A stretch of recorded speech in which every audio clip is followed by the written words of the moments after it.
Nadismaya ang mga miyembro ug opisyalis sa usa ka brotherhood organization human nga maglipay unta sila sa ilang gitakda nga Christmas party kanitong Disyembre 7 sa gabi apan nabulabog sa buto sa armas.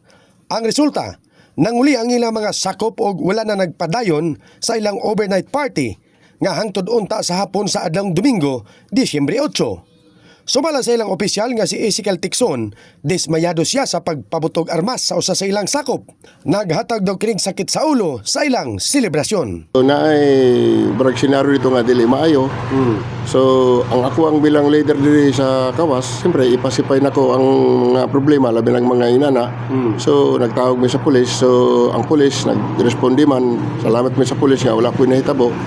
Karon na ang tanan gipabayon ako sa pulis kay sila man ang mugunit na sir jurisdiction man nila na.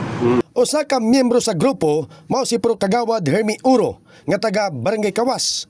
Wala usab nidayon sa pagtambong sa Christmas party. Mapos sila kabalo daw nga nay pistola. Kalit mo daw kapabuto. Ang atong guardian na makikiusa unta.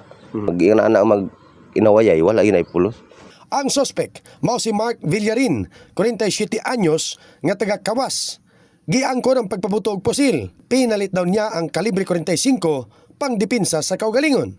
Nainsulto daw siya sa dihang gisultihan sa kaubanan nga nitambong apan wala nakaamot og tulo ka gatos nga amutan. Yung nga, way kabayad, wa pagay kamot, natop yung kadiri. O tayo kasulti mo sa ila ha. May pagpasaylo sila, buwan na lang. Eh, saan mo, kinahitabo naman ang kunana.